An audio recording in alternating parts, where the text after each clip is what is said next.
الحمد للہ الحمد للہ الحمد للہ رب العالمین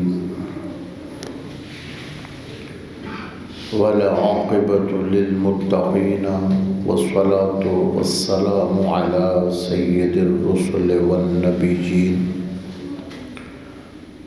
سیدنا و مولانا و شفیعنا محمد وعلى آلہ الطیبین الطاہرین وصحبہ الہادیین المہدیین الراشدین اما بعد فاعوذ باللہ من الشیطان الرجیم بسم اللہ الرحمن الرحیم یا ایہا الذین آمنوا لا تكونوا كالذين كفروا وقالوا لإخوانهم إذا ضربوا في الأرض أو كانوا غزا لو كانوا عندنا ما ماتوا وما قتلوا ليجعل الله ذلك حسرة في قلوبهم والله يحيي ويميت والله بما تعملون بصير وَلَئِن قُتِلْتُمْ فِي سَبِيلِ اللَّهِ أَوْ مُتُّمْ لَمَغْفِرَةٌ مِّنَ اللَّهِ وَرَحْمَةٌ خَيْرٌ مِّمَّا يَجْمَعُونَ وَلَئِن مُتُّمْ أَوْ قُتِلْتُمْ لَإِلَى اللَّهِ تُحْشَرُونَ فَبِمَا رَحْمَةٍ مِّنَ اللَّهِ لِنتَ لَهُمْ وَلَوْ كُنتَ فَظًّا غَلِيظَ الْقَلْبِ لَانفَضُّوا مِنْ حَوْلِكَ فاعف عنهم واستغفر لهم وشاورهم في الأمر فإذا عزمت فتوكل على الله إن الله يحب المتوكلين إن ينصركم الله فلا غالب لكم وإن يخذلكم فمن الذي ينصركم من بعده وعلى الله فليتوكل المؤمنون وما كان لنبي أن يغل ومن يغل يأت بما غل يوم القيامة ثم توفى كل نفس ما كسبت وهم لا يظلمون أفمن اتبع رضوان الله كمن باء بسخط من الله ومأواه جهنم وبئس المصير هم درجات عند الله واللہ بصیر بما یعملون لقد من اللہ علی المؤمنین اذ بعث فیہم رسولا من انفسہم یتلو علیہم آیاتہ ویزکیہم ویعلمہم الکتاب والحکمہ وإن كانوا من قبل لفی ضلال مبین صدق اللہ مولانا العظیم وبلغنا رسولہ النبی الکریم رب اشرح لي صدري ويسر لي أمري واحلل عقدة من لساني يفقهوا قولي رب اشرح لي صدري ويسر لي أمري واحلل عقدة من لساني يفقهوا قولي رب اشرح لي صدري ويسر لي أمري واحلل عقدة من لساني يفقهوا قولي رب زدنی علما رب زدنی علما رب زدنی علما اللہم زدنا ایمانا و یقینا و علما و فہما اللہم زدنا ایمانا و یقینا و علما و فہما اللہم نور بکتابک بصری واشرح به صدری وانطق به لسانی وقو به جنانی بحولک و قوتک فإنه لا حول ولا قوة إلا بالله العلي العظيم اللهم صل على سيدنا محمد النبي الأمي وعلى آله وسلم تسليما درود شریف پڑھیں اللهم صل على سيدنا محمد وعلى آل سيدنا محمد في الأولين والآخرين وفي الملأ الأعلى إلى يوم الدين آباب ذی وقار سورہ آل عمران کی آیہ مبارکہ 156 سے 164 تلاوت کرنے کا شرف حاصل ہوا.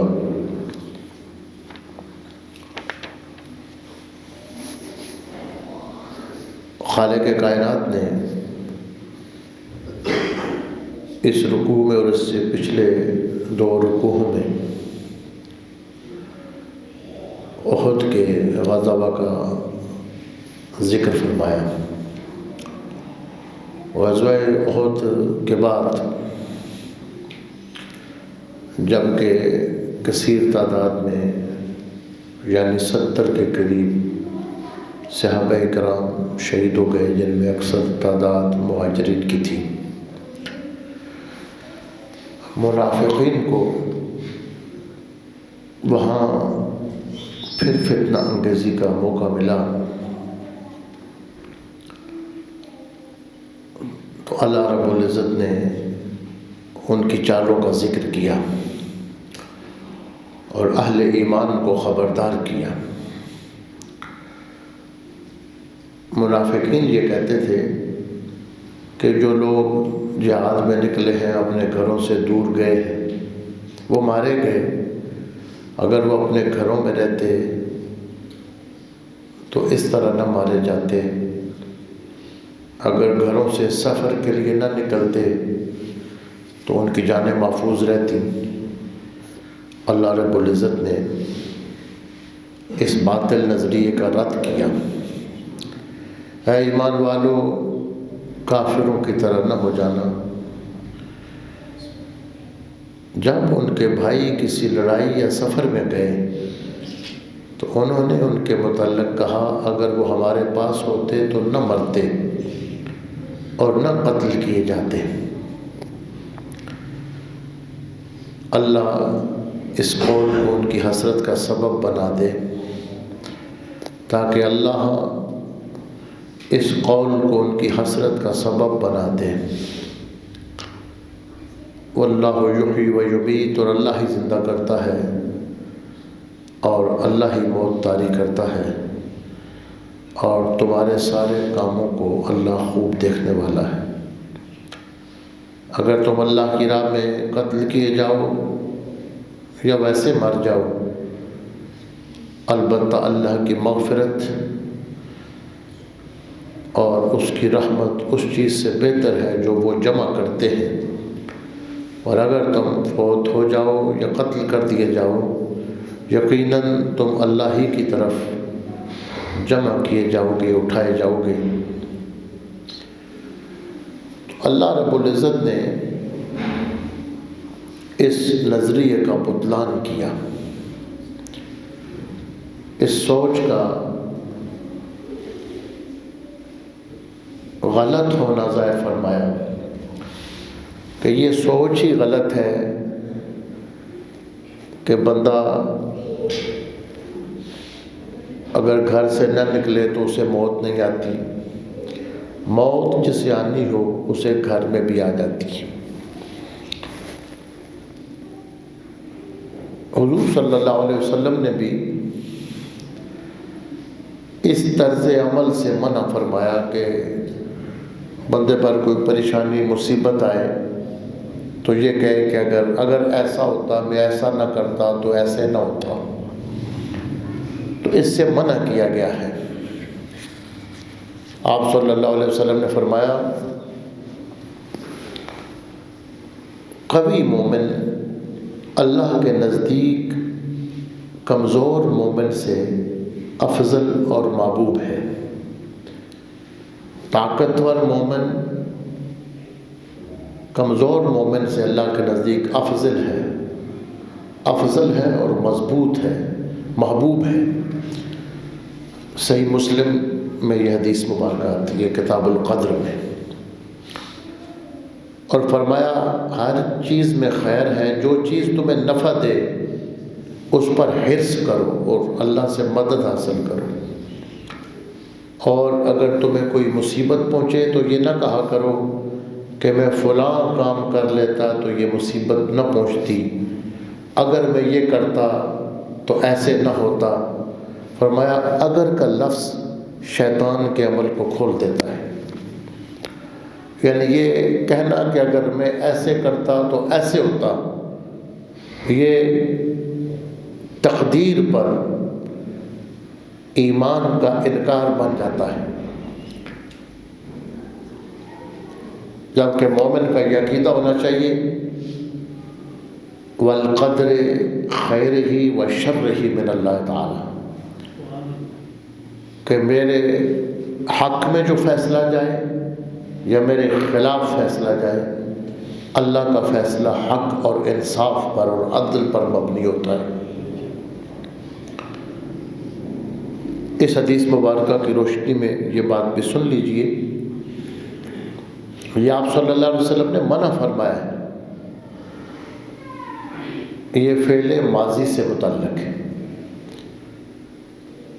ایک بندہ کسی ڈاکٹر کے پاس زیر علاج تھا، پھر اسے موت آ گئی، تو ایک مسلمان اگر یہ کہتا ہے کہ اگر یہ اس فلاں ڈاکٹر کے پاس ہوتا تو یہ بچ سکتا تھا، تو یہ کہنا منع ہے۔ ماضی کے بارے میں، مستقبل کے بارے میں کہہ سکتے ہیں کہ اس کو فلاں کے پاس علاج کے لیے لے جاؤ تو اس کی زندگی بچ جائے، لیکن ماضی کے بارے میں یہ کہنا کہ اگر یہ فلاں کے پاس چلا جاتا تو اس کے ساتھ ایسا نہ ہوتا، تو یہ کہنا منع ہے۔ ہم میں سے اگر کسی نے اس سے پہلے ایسے جملے ادا کیے ہیں تو ان پر استغفار کرنی چاہیے۔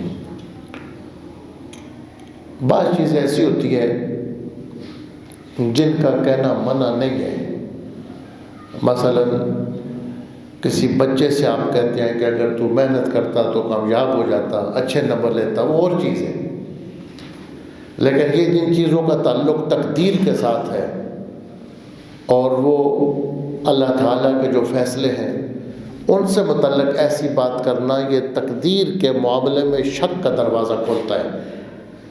تو فرمایا کہ جب کسی کو کوئی تکلیف پہنچے تو یہ نہ کہا کرے کہ اگر میں اس گاڑی میں یہ بندہ بیٹھا، اگر یہ دوسری گاڑی میں چلا جاتا یا فلاں اڈے سے چلا جاتا تو یہ اس کا ایکسیڈنٹ نہ ہوتا، یہ بچ جاتا، اس طرح کی باتوں سے، بلکہ جو ہو گیا ہے اس کو اللہ کی تقدیر سمجھ کے اس پہ راضی رہنا چاہیے، اس پر خاموشی اختیار کرنی چاہیے۔ تو کفار نے کہا کہ یہ جو اہل ایمان ہے، یا ایک سوال یہ پیدا ہوتا ہے، آیت مبارکہ میں یہ الفاظ ہیں کہ کافروں نے کہا اپنے بھائیوں سے،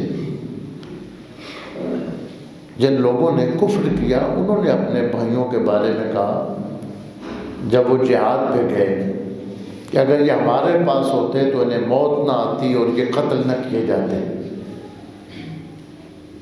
تو جن کو کافر کہہ دیا گیا ان کے بارے میں یہ کیوں فرمایا کہ انہوں نے اپنے بھائیوں کے بارے میں یہ بات کی، جبکہ مومن اور کافر آپس میں کوئی بھائی نہیں؟ تو اس کا جواب یہ ہے کہ ایک خاندان، ایک دادا پر دادا کی اولاد ہونے کی وجہ سے ان کو نسب کے لحاظ سے بھائی کہا گیا ہے، اور اگر یہاں کفار سے مراد وہ لوگ ہوں جو منافقین تھے تو پھر منافق کو ظاہری طور پر مسلمان ہی کہا جاتا تھا، وہ نمازیں بھی پڑھتے تھے، جہاد میں بھی شریک ہوتے تھے، اس لحاظ سے ان کے لیے بھائی کا لفظ استعمال کیا گیا۔ فرمایا اگر یہ اللہ کی راہ میں شہید ہو جائیں یا خود بخود اہل ایمان کو موت آ جائے، ان کے لیے اللہ کی طرف سے مغفرت بھی ہے، اللہ کی طرف سے رحمت بھی ہے، اور ہر حال میں انہوں نے اللہ ہی کی طرف واپس جانا ہے۔ اب اللہ تعالیٰ کی اس بخشش، اللہ کی مغفرت عامہ، ایمان والوں کے لیے مغفرت خاصہ کا ذکر کرنے کے بعد فرمایا فَبِمَا رَحْمَةٍ مِّنَ اللَّهِ لِنْتَ لَهُمْ وَلَوْ كُنْتَ فَظًّا غَلِيظَ الْقَلْبِ لَانفَضُّوا مِنْ حَوْلِكَ۔ یہ اللہ کی رحمت ہے کہ آپ ان کے لیے نرم دل ہو گئے ہیں۔ اے ہمارے حبیب، لو كنت فظا غلیظ القلب، اگر آپ تند خو ہوتے، سخت دل ہوتے، اکھڑ مزاج ہوتے، لانفضوا من حولک، تو ضرور آپ کے گرد سے یہ لوگ بھاگ جاتے۔ فاعف عنہم، بس آپ ان کو معاف فرمائیں، واستغفر لہم، اور ان کے لیے استغفار کریں، وشاورہم فی الامر، اور آپ امر میں، ضروری کاموں میں، ضروری معاملات میں ان اہل ایمان کے ساتھ مشورہ فرمایا کریں۔ فَإِذَا عَزَمْتَ فَتَوَكَّلْ عَلَى اللَّهِ، جب آپ مشورہ فرما لیں تو پھر اللہ پہ پکا بھروسہ کریں۔ إِنَّ اللَّهَ يُحِبُّ الْمُتَوَكِّلِينَ، بے شک اللہ تعالیٰ اپنی ذات پہ توکل اور بھروسہ کرنے والوں کو محبوب رکھتا ہے۔ فرمایا فَبِمَا رَحْمَةٍ مِّنَ اللَّهِ لِنتَ لَهُمْ، یہ اللہ تعالیٰ کی رحمت ہے۔ فَبِمَا رَحْمَةٍ میں یہ ما زائدہ ہے، اس کا یہاں عمل بھی کوئی نہیں، اسی وجہ سے فَبِمَا رَحْمَةٍ، با رحمتن پر عمل کر رہی ہے اور رحمتن اس کا معمول ہے، یعنی بے رحمتن، ما تحسین کلام کے لیے زائد لائی گئی۔ فَبِمَا رَحْمَةٍ مِّنَ اللَّهِ لِنتَ لَهُمْ، یہ بھی اللہ کی رحمت ہے کہ اللہ نے آپ کے دل میں ایمان والوں کے لیے نرمی پیدا فرما دی، بلکہ انسانوں کے لیے نرمی پیدا کر دی۔ مخلوق کے لیے آپ کا دل جو نرم ہے، یہ بھی اللہ کی مہربانی، دل کا نرم ہونا یہ اللہ کی عطا میں سے۔ اقرا بن حابس نے ایک مرتبہ دیکھا کہ نبی پاک علیہ السلام اپنے نواسے سیدنا امام حسن سے پیار کر رہے ہیں، تو اس نے کہا کہ میرے 10 بیٹے ہیں، میں نے تو کبھی اس طرح لاڈ پیار نہیں کیا، آپ جس طرح اپنے نواسے سے پیار کرتے ہیں، بچے سے پیار کرتے ہیں۔ تو حضور صلی اللہ علیہ وسلم نے فرمایا اللہ نے اگر تیرے دل سے رحمت کو چھین لیا ہے تو اس میں کیا کر سکتا ہوں۔ جتنا اللہ تعالیٰ کا فضل، اس کی رحمت دل کے اندر اترے گی، بندہ اتنا اللہ کی مخلوق کے ساتھ شفیق ہوگا۔ فرمایا یہ اللہ تعالیٰ کی رحمت ہے کہ آپ ان لوگوں کے لیے نرم ہیں۔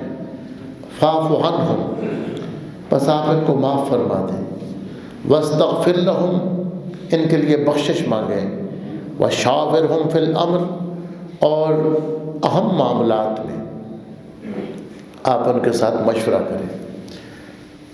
فی الامر سے بعض مفسرین کہتے ہیں کہ یہاں جنگی امور میں مشورہ اور مشاورت مراد ہے، کیونکہ جو وحی کے امور ہیں ان میں مشورے کی ضرورت نہیں ہوتی۔ حدیث پاک میں ہے، آپ صلی اللہ علیہ وسلم نے فرمایا اللہ اور اللہ کے رسول کی شان بے نیاز ہے، اس سے بلند ہے کہ وہ کسی سے مشورہ کرے، لیکن اللہ نے میری امت کے لیے رحمت کے طور پر مشورہ عطا فرمایا۔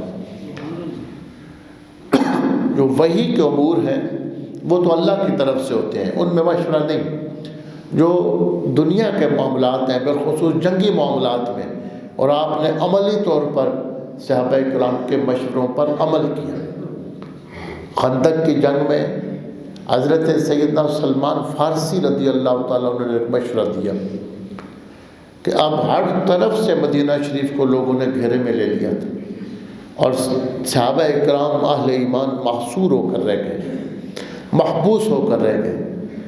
تو حضرت سلمان فارسی نے مشورہ دیا کہ ایک بڑی خندق کھود دی جائے، بڑا کھڈا ہو، اور باقی شہر سے اندر کوئی داخل نہیں ہو سکے گا، اس راستے کو چھوڑ دیا جائے، تو پھر وہاں سے تھوڑے تھوڑے لوگ آتے رہیں گے اور ہم تھوڑے تھوڑے لوگوں کا مقابلہ کرتے رہیں۔ تو آپ نے حضرت سلمان فارسی کے اس رائے اور مشورے پر عمل فرمایا۔ خاص میدان جنگ میں، بخاری شریف میں بدر میں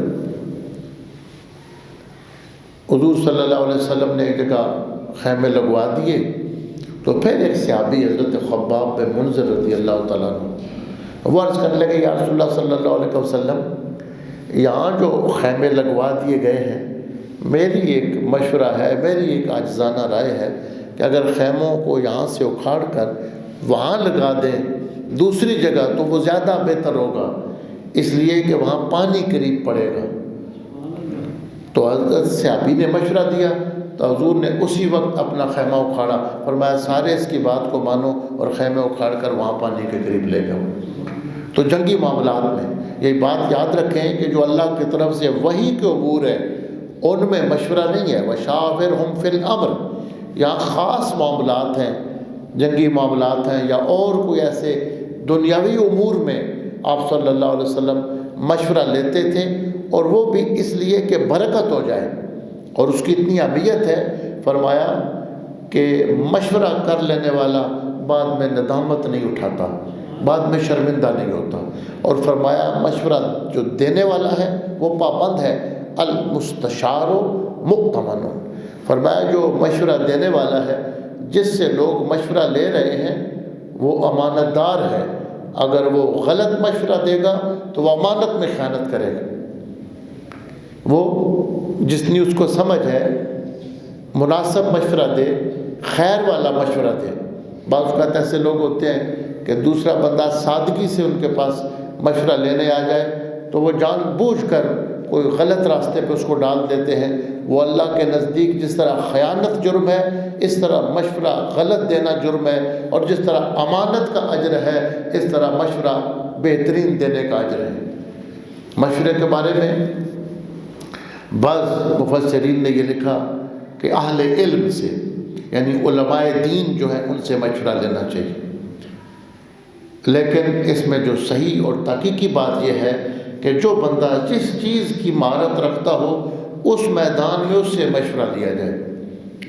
جو بندہ جس چیز کا ماہر ہو، جس فن کو جانتا ہو، اب ایک بندہ اس نے علاج کروانا ہے تو وہ کسی ایسی عالم کے پاس چلا جائے جو قرآن مجید کی ساری تفسیر جانتا ہے، حدیث شریف ہے جانتا ہے، لیکن اس کو طب کے بارے میں معلومات نہیں ہے تو وہ تو صحیح مشورہ نہیں دے سکے گا۔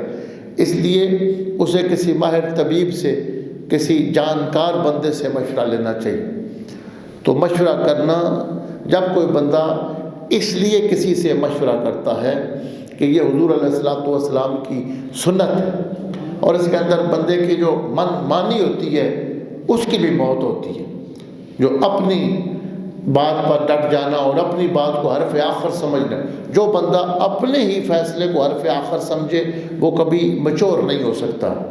اس کا جو دماغ اور اس کی علم ہے اس کی اپروچ بڑھ نہیں سکتی، اور جو دوسروں کو اپنے آپ سے سمجھدار سمجھ کے مشورہ لیتا ہے اور سنت سمجھ کے لیتا ہے، اللہ اس کے خیر اور خیر ہی پیدا فرما دیتا ہے۔ فَإِذَا عَزَمْتَ، فرمایا یہ ان سے مشورہ کر لیا کرو۔ فَإِذَا عَزَمْتَ، اور جب آپ مشورہ کر لینے کے بعد پکا ارادہ کر لیں کہ یہ کام کرنا ہے، فَتَوَكَّلْ عَلَى اللَّهِ، تو اللہ پہ بھروسہ رکھیں۔ إِنَّ اللَّهَ يُحِبُّ الْمُتَوَكِّلِينَ، اللہ تعالیٰ ان لوگوں کو محبوب بناتا ہے جو اللہ کی ذات پر بھروسہ رکھتے ہیں۔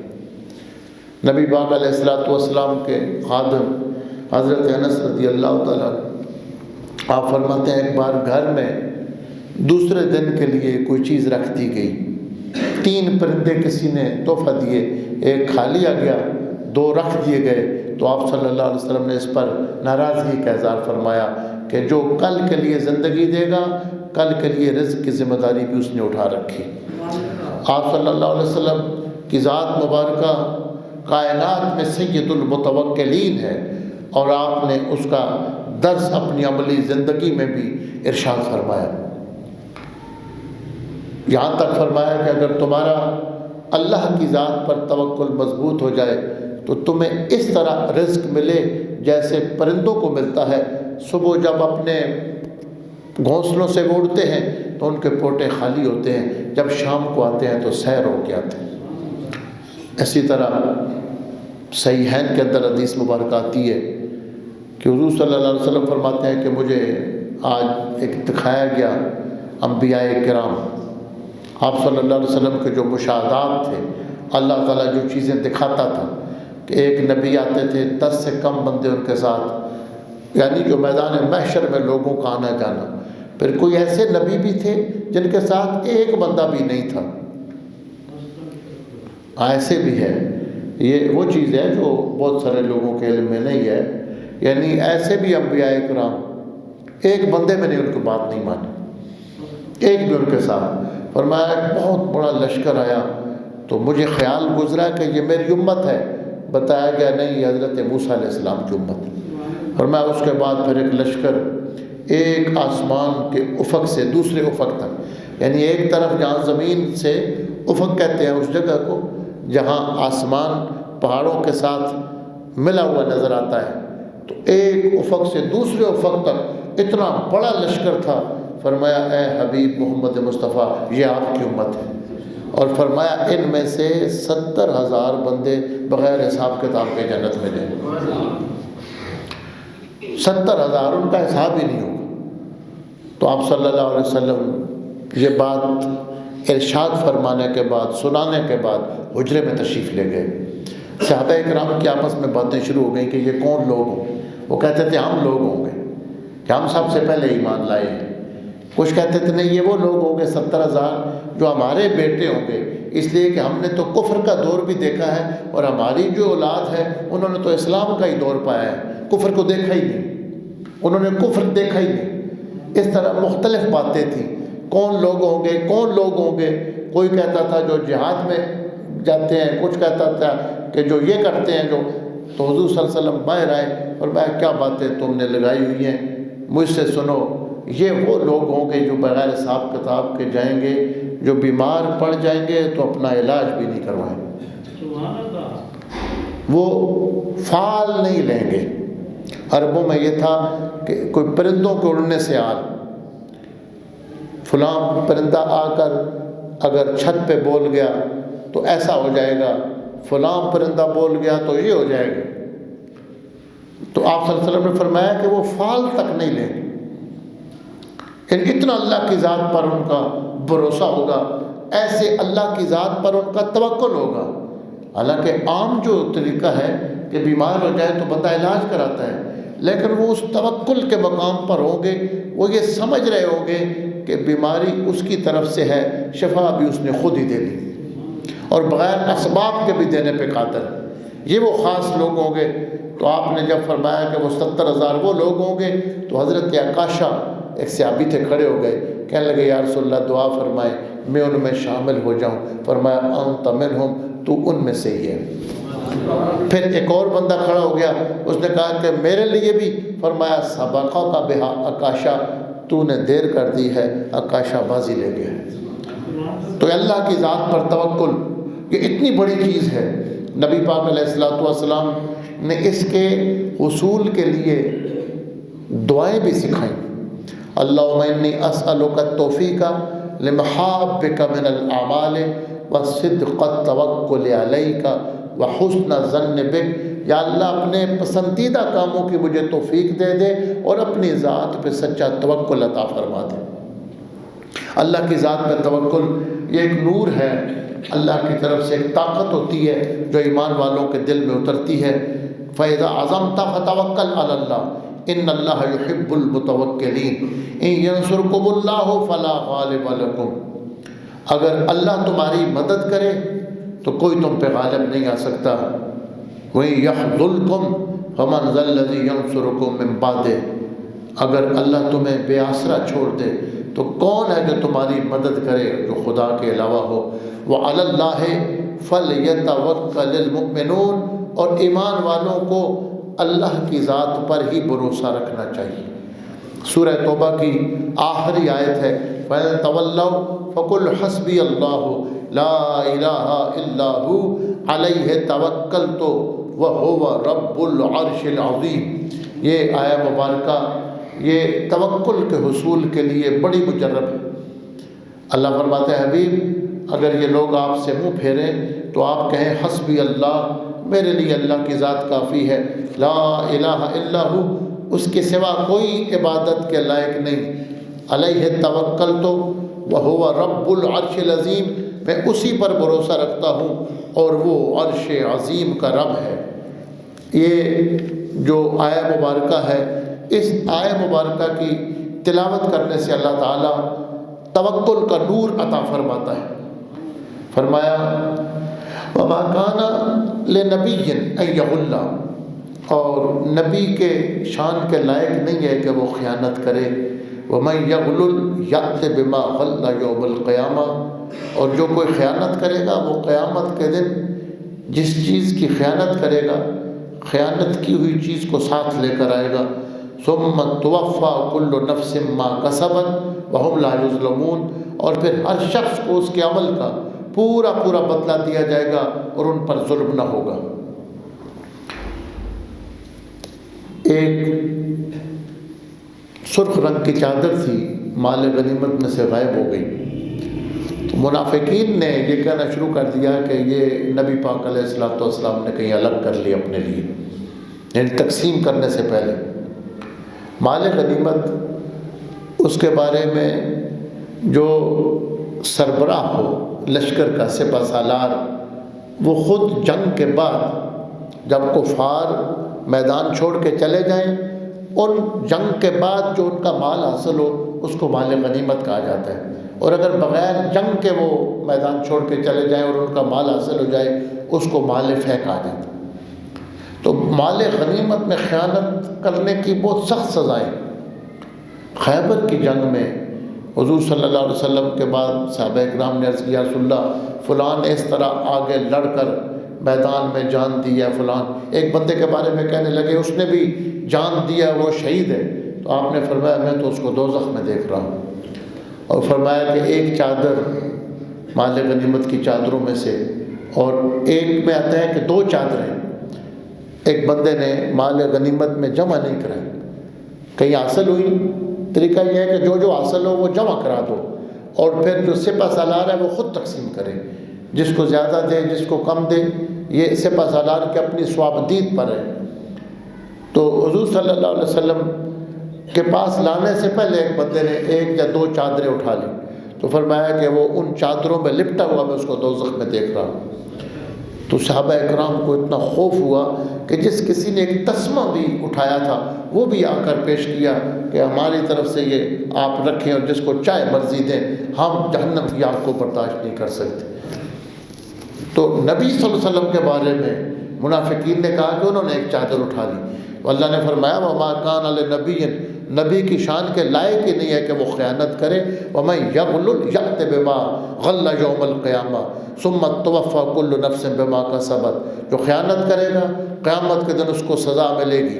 افمن اتبع رضوان اللہ کمن باء بسخط من اللہ، جو اللہ کی رضا کی پیروی کرے وہ اس جیسا ہو سکتا ہے جو اللہ کا غضب لے کے واپس آیا. ومأواہ جہنم، اور اس کا ٹھکانہ جہنم ہے، وبئس المصیر.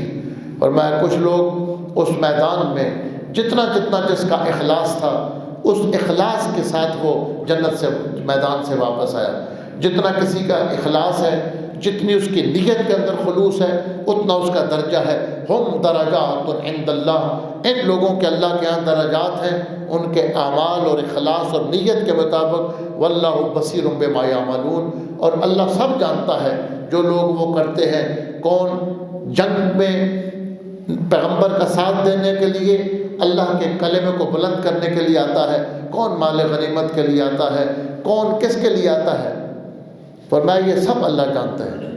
یہاں تک کہ حضور علیہ السلام نے فرمایا کہ ایک بندہ جو شہادت کا شوق رکھتا ہے بستر پہ مر جائے قیامت کے دن وہ شہید ہوگا. اور ایک بندہ میدان جنگ میں لڑتا ہے اور اس کا مقصد یہ ہے کہ اس کافر کو مار کے اس کا گدھا اور سامان میں لوں گا، فرمایا اس کو قیامت دن گدھے کے سوا اور کچھ نہیں ملے گا.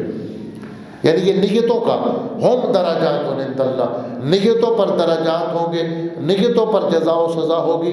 جتنا اخلاص ہے، جتنا خلوص ہے نیت میں، اتنا درجہ بلند ہوگا. فرمایا لقد من اللہ علی المؤمنین. تم تو پیغمبر کے بارے میں یہ بات کرتے ہو کہ انہوں نے چادر اٹھا لی، نعوذ باللہ. لقد من اللہ علی المؤمنین، اللہ نے ایمان والوں پر احسان فرمایا ہے کہ انہیں یہ شان والا رسول ان میں سے مبعوث فرمایا. اذ بعث فیہم رسولا، ان میں سے رسول اٹھایا.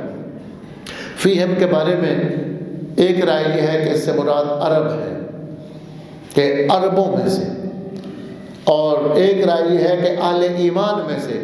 تمام اہل ایمان آدم علیہ السلام کی اولاد میں سے ہیں. اہل ایمان بحیثیت مومن و مسلم ایک قوم ہے، ان میں سے اللہ تعالیٰ نے ایک رسول کو اٹھایا، یتلو علیہم آیاتہ، جو ان پر اللہ کی آیات کی تلاوت کرتا ہے، ویزکیہم، ان کو پاک کرتا ہے، خواہشات نفس سے ان کو پاک کرتا ہے اور ان کی نیتوں کو خالص بناتا ہے، ویعلمہم الکتاب والحکمہ، اور ان کو کتاب بھی سکھاتا ہے، حکمت بھی سکھاتا ہے۔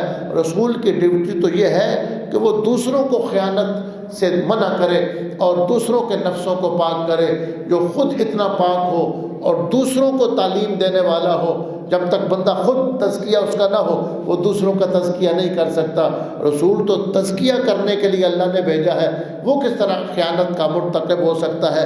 وہ کتاب و حکمت سکھانے کے لیے آئے، وَإِن كَانُوا مِن قَبْلُ لَفِي ضَلَالٍ مُبِينٍ، اور بے شک یہ لوگ اس سے پہلے کھلی گمراہی میں تھے۔ یہ جو گمراہوں کو ہدایت دینے کے لیے آئے اور خود نہ تھے، جو راہ پر اوروں کے ہاتھی بن گئے۔ کیا نظر تھی جس نے مردوں کو مسیحا کر دیا۔ وَإِن كَانُوا مِن قَبْلُ لَفِي ضَلَالٍ مُبِينٍ، آل عرب کے اس معاشرے کے اندر جتنی خرابیاں تھیں ان سب کو دو لفظوں کے اندر ضلال مبین، اس کے اندر اللہ تعالیٰ نے بند کر دیا۔ وہ کھلی گمراہی میں تھے، رسول ان کو پاک کرنے کے لیے اللہ کی کتاب کی تعلیم دینے کے لیے آیا۔ وَإِن كَانُوا مِن قَبْلُ لَفِي ضَلَالٍ مُبِينٍ، اور بے شک ان اصل میں انہم تھا، اس کو کہتے ہیں ان مخففہ من المثقلہ۔ بعض بزرگوں نے اردو ترجمہ کرتے ہوئے اس کا ترجمہ کیا ہے اگرچہ وہ اس سے پہلے کھلی گمراہی میں تھے، جبکہ یہ ان اگرچہ والا نہیں ہے، اس کو ان وصلیہ کہتے ہیں، جس کا ترجمہ ہوتا ہے اگرچہ۔ یہ ان مخففہ من المثقلہ ہوتا ہے، یعنی انا لفظ تھا، تخفیف کے لیے ان کہہ دیا، اس پر اس کا اسم ہم تھا، اس کو حذف کر دیا گیا، انہم سے ان ہم بن گیا۔ جب ہم کو بھی ہٹا دیا تو ان رہ گیا تخفیف کلام کے لیے۔ یہ میں نے نام لیے بغیر یہ اس لیے عرض کیا ہے کہ بعض بڑے اچھے اچھے بزرگوں نے قرآن مجید کا ترجمہ کرتے ہوئے یا ان سے یہ لفظی ان اسی ایک رکوع میں ایک فبما رحمت میں انہوں نے با کے بعد ما کو کہا کہ یہ موصولہ ہے، حالانکہ وہ ما زائدہ ہے، اور ان میں انہوں نے ترجمہ وہ کر دیا جو ان شرط وصلیہ کو تعالیٰ کہ ایسا نہیں ہے۔ اولما اصابتکم مصیبت قد اصبتم مثلها، فرمایا اگر تمہیں کوئی مصیبت پہنچی ہے تو اس حال میں کہ اس سے دگنی مصیبت تو تم ان کو پہنچا چکے ہو، بدر میں تم اس سے زیادہ ان کو نقصان دے چکے ہو۔ اگر اے ایمان والو تمہیں یہاں احد میں کوئی مصیبت پہنچی ہے، قل تم انا ھذا، تو تم نے کہا کہ یہ مصیبت کہاں سے آ گئی؟ قل ہوا من عند انفسکم، آپ ارشاد فرما دیں کہ یہ تمہاری اپنی طرف سے آئی ہے، مصیبت تمہارے اپنے اعمال کی وجہ سے، رسول اللہ صلی اللہ علیہ وسلم کی بات کو پوری طرح نہ ماننے کی وجہ سے آئی ہے۔ ان اللہ علی کل شیء قدیر وما اصابکم یوم التقى الجمعان، اور جو تمہیں جس دن دو لشکروں کے ملنے کا دن تھا، اس دن جو تمہیں مصیبت آئی فباذن اللہ، وہ اللہ کے اذن کے ساتھ تھی، وَلِيَعْلَمَ الْمُؤْمِنِينَ وَلِيَعْلَمَ الَّذِينَ نَافَقُوا، اور یہ اس لیے تھا کہ اللہ الگ الگ کر دے مومنوں کو اور الگ الگ کر دے منافقین کو، کہ کون مومن ہے اور کون منافق ہے۔ وَقِيلَ لَهُمْ تَعَالَوْا، اور ان سے کہا گیا کہ آؤ، قاتلوا فی سبیل اللہ، اللہ کی راہ میں جہاد کرو، او ادفعوا، یا اپنے دشمن کو دفع کرو، اپنے ملک کا دفاع کرو۔ قالوا لو نعلم قتالا لاتبعناکم، وہ کہنے لگے ہم جانتے کہ اگر لڑائی ہوگی تو ہم ضرور تمہارا ساتھ دیتے۔ وَهُمْ لِلْكُفْرِ يَوْمَئِذٍ أَقْرَبُ مِنْهُمْ لِلْإِيمَانِ، اس دن ایمان کے بنسبت وہ کفر کے زیادہ قریب تھے۔ بعض منافقین نے کہا کہ اگر وہاں جنگ ہوئی تو ہم ضرور ساتھ دیں گے۔ 300 کے قریب بندے الگ ہو گئے اور کہنے لگے کہ اگر جنگ ہوگی تو پھر ہم ساتھ دیں گے۔ پہلے انہوں نے کہا، اور میں ان کی پہلے نیت ٹھیک نہیں تھی، وہ کفر کے زیادہ قریب تھے۔ یقولون بافواہہم ما لیس فی قلوبہم، وہ اپنی زبانوں سے وہ بات کہتے تھے جو ان کے دلوں میں نہیں تھی۔ واللہ اعلم بما یکتمون، اور اللہ زیادہ بہتر جانتا ہے وہ جو چیز وہ چھپائی ہوئی تھی۔ انہوں نے ایمان والوں سے کہتے تھے کہ چلیں جائیں، اگر جنگ ہو گئی تو ہم ساتھ دیں گے، لیکن جب جنگ ہو گئی اس وقت وہ ساتھ چھوڑ کے چلے گئے۔ الذین قالوا لاخوانہم وقعدوا ولو اطاعونا ما قتلوا، وہ منافق جنہوں نے اپنے شہید بھائیوں کے بارے میں کہا جبکہ وہ خود بیٹھ رہے تھے کہ وہ ہماری بات مانتے تو قتل نہ ہوتے۔ قل فادرؤوا عن انفسکم الموت ان کنتم صادقین، فرمایا کہ ان کے بارے میں تم یہ کہتے ہو کہ اگر وہ نہ جاتے تو مارے نہ جاتے، جب موت کا وقت آیا تو تم اپنی موت کو ٹال کے دیکھنا۔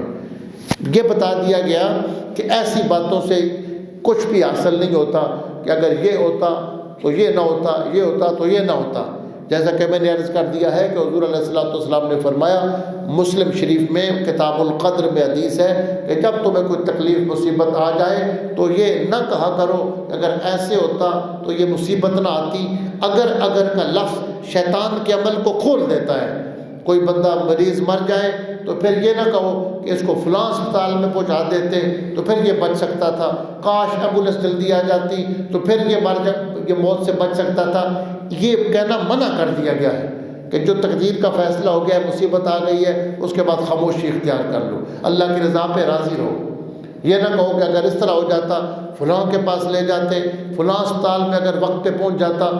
عام طور پر ہمارے معاشرے میں ایسا ہی ہے، لوگ ایسی بات کرتے ہیں۔ اللہ فرماتا ہے کہ جو موت کا وقت ہے وہ مقرر ہے، اور حضور علیہ السلام نے فرما دیا، صحیح مسلم کی حدیث ہے کہ اگر مصیبت آ جائے تو یہ نہ کہا کرو کہ اگر ایسے ہوتا تو یہ مصیبت نہ آتی، میں یہ کرتا تو وہ ہو جاتا۔ فرمایا اگر کا لفظ ہے شیطان کے لیے راستہ کھول دیتا ہے۔ کیا مطلب؟ تقدیر پر جو ایمان ہے اس میں فرق پڑ جاتا ہے۔ اللہ کی تقدیر پہ راضی رہو۔ اگر تم یہ کہتے ہو کہ اگر ایسے ہوتا تو ایسے ہوتا، تو جب تمہارا وقت آیا تو موت کو ٹال کے دیکھنا۔ وَلَا تَحْسَبَنَّ الَّذِينَ قُتِلُوا فِي سَبِيلِ اللَّهِ أَمْوَاتًا، اور اللہ کی راہ میں جو لوگ شہید ہو جائے ان کے بارے میں گمان بھی مت کرو، خیال بھی مت کرو کہ وہ مردہ ہے۔ بل احیاء عند ربهم يرزقون۔ حیات شہداء یہ ایک مخصوص باس ہے، مارکارہ باس ہے کہ شہید کی زندگی کیسے زندگی ہوتی ہے۔ پھر یہ کہ خیال پر پابندی کہ تم گمان بھی نہ کرو کہ وہ مردہ ہے، جبکہ خیال بندے کے کنٹرول میں نہیں ہوتا۔ تو پھر یہ کیوں فرما دیا گیا؟ یہ ایک تفصیلی باس ہے کہ شہید کیسے زندہ ہوتا ہے، اس کے بارے میں کیا احادیث مبارکہ میں کیا بیان ہوا ہے۔ اور ویسے بھی جو روحیں تو سب لوگوں کی زندہ ہوتی ہیں، روح کے لیے موت نہیں ہوتی۔ روحیں تو مرنے کے بعد چاہے شہید ہو یا ویسے کوئی مر جائے اس کی تو زندہ ہوتی ہے۔ تو پھر شہید کو کیوں خاص طور پر فرمایا گیا کہ یہ زندہ ہے؟ یہ اعزاز خاص طور پر کیوں ہے اس کا؟ انشاءاللہ آئندہ جو درس ہوگا اس میں اس پر تفصیلی بات ہوگی کہ شہید کی زندگی کیا ہے، اس کے بارے میں حدیث مبارکہ کیا ہے، اس کے بارے میں حدیث کتاب و سنت کی روشنی میں ہمارے متکلمین نے کیا فرمایا، عارفین نے کیا فرمایا، علماء ربانیین کی کیا اس کے بارے میں نظریات ہیں کہ شہید کی زندگی کس نوعیت کی ہوتی ہے، انبیاء کی جو برزخی زندگی ہے وہ کس نوعیت کی ہوتی ہے۔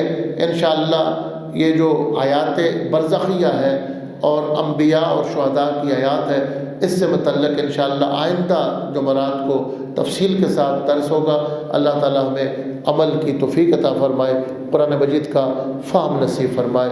وآخر دعوایا ان الحمد للہ رب العالمین۔